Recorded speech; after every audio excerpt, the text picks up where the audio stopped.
وہی جواں ہے قبیلے کی آنکھ کا تارا، شباب جس کا ہے بے داغ ضرب ہے کاری۔ اگر جواں ہو میری قوم کے جسور و غیور، قلندری میری کچھ کم سکندری سے نہیں۔ اور اس قوم کو شمشیر کی حاجت نہیں رہتی، وہ جس کے جوانوں کی خودی صورت فولاد۔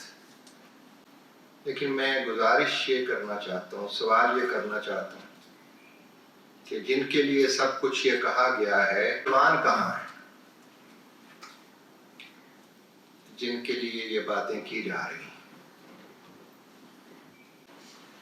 ہمیں تو نوجوانوں کو یہ بتانا ہے، انہیں یہاں بلوا کر، انہیں سامنے بٹھا کر، کہ جاوید نامہ کے آخر میں نوجوانوں کے حوالے سے علامہ اقبال نے 150-200 اشعار کہے، اور اس میں وہ کہہ رہے ہیں کہ تیری نجات اس میں ہے کہ پیر روم کی طرف، پیر رومی کی طرف آ جا، اور تو جسم کے رقص کے پیچھے پڑا ہوا ہے، تجھے روح کے رقص کی ضرورت ہے، اور یہ روح کا رقص تجھے مولانا رومی سے سیکھنا ہوگا۔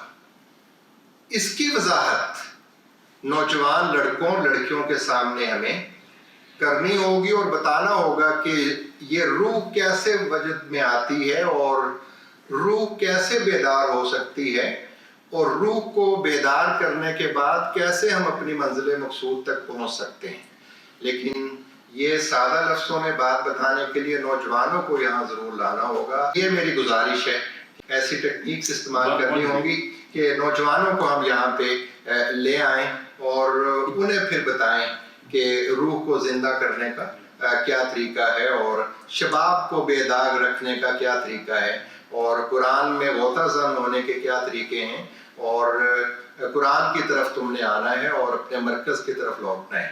یہ باتیں ہم بتائیں۔ لمحہ موجود میں اس کی بڑی ضرورت ہے، بڑی ضرورت ہے۔ میں بہت خرابی پیدا ہو چکی ہے، اور وہ جو حدیث جبریل ہے جس کے آخر میں یہ بات آپ صلی اللہ علیہ وسلم نے قیامت کی نشانیاں بتاتے ہوئے کہی تھی۔ حضرت جبریل نے پوچھا تھا کہ قیامت کی نشانیاں ہی بتا دیں کوئی، تو آپ نے ایک نشانی یہ بتائی تھی کہ ایک نشانی یہ ہے کہ جب خادمہ اپنی مالکن کو جنے، اور اس کی تفسیر پھر یہ کی گئی ہے کہ ایسی بیٹیاں پیدا ہوں گی جو ماؤں پر حکم چلائیں گی، ماؤں کی بات نہیں مانیں گی۔ کیا ایسا آج ہو چکا ہے کہ نہیں؟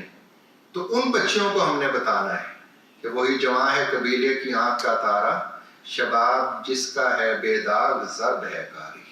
بہت شکریہ آپ کا۔